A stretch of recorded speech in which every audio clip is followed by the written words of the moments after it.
Hey everybody, good Monday morning. Here it is at 5:49 this morning. I woke up about 4:30 this morning. I think all that heat and being at the John Ossoff campaign rally yesterday afternoon just kind of took it out of me. So I went to bed fairly early and went to sleep and woke up early this morning, getting my morning started, having my coffee. Good morning, everybody. Hope you're doing okay. And let's do the morning post this morning. The Ossoff rally in downtown Atlanta. We were seated in a small overflow room upstairs, even though we got in line an hour before the event started.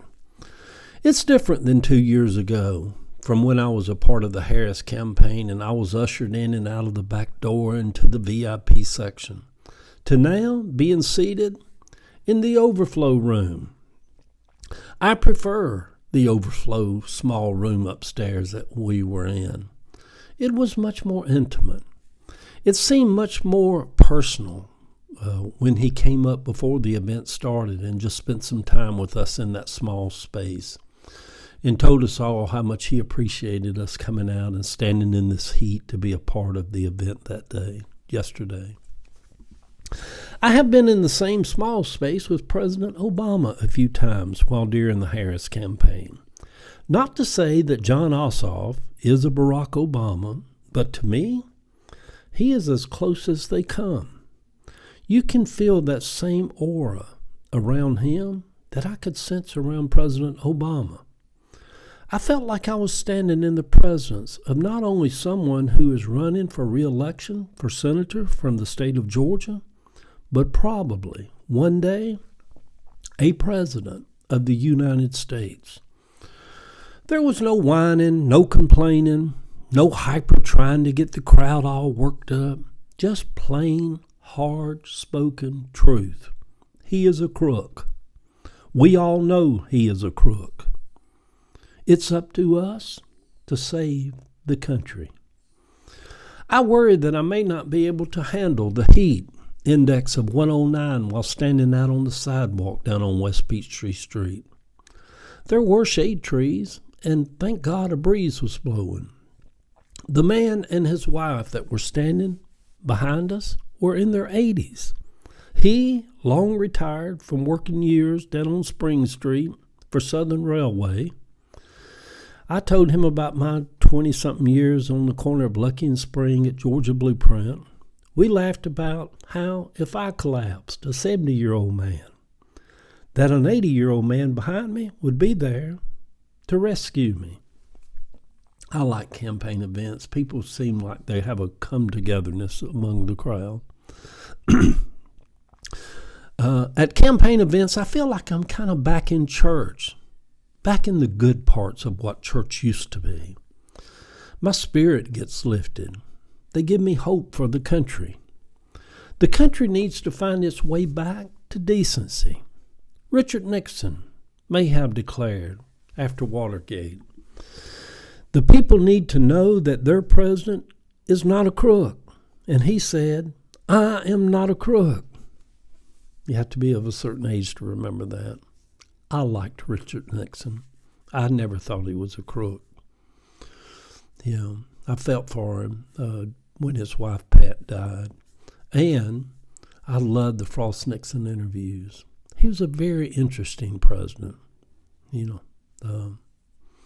Me and the old guy from Southern Railway talked about how we no longer recognize downtown Atlanta.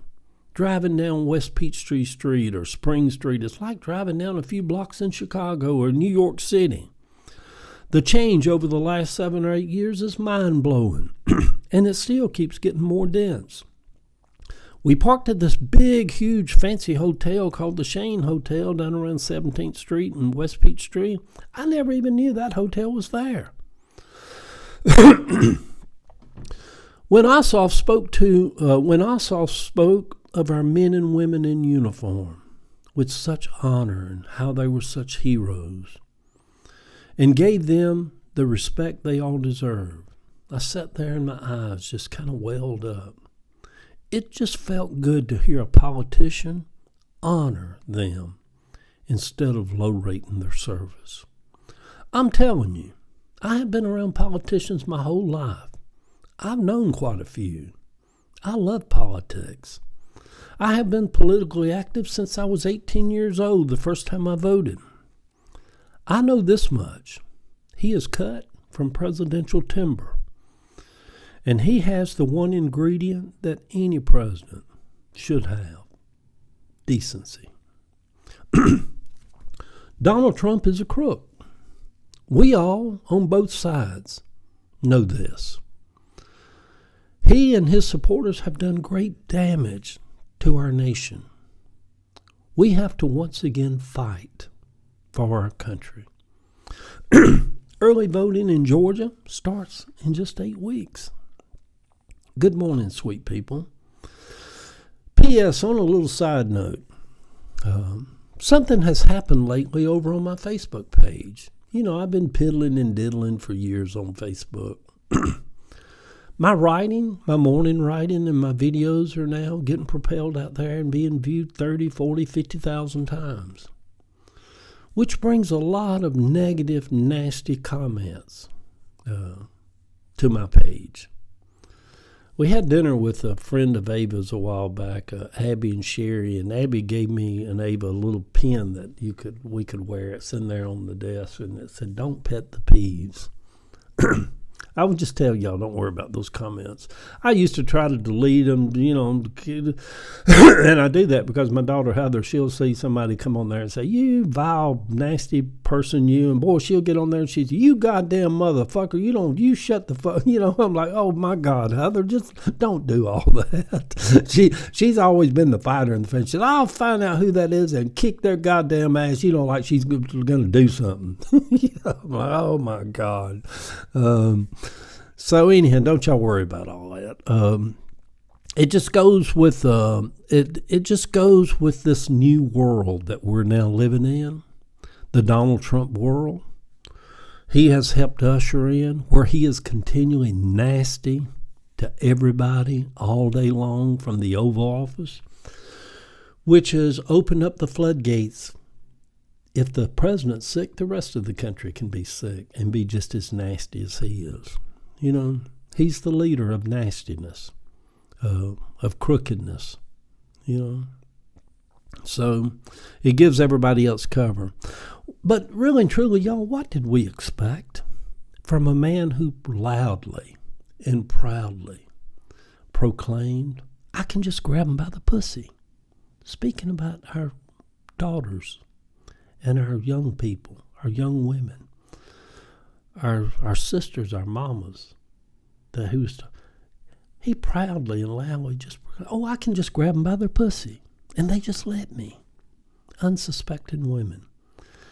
And a man that was found guilty of sex acts against a woman in a dressing room at a store in New York, found like $20-something million. Basically raped her in a dressing room. What did we expect? Love y'all. See y'all.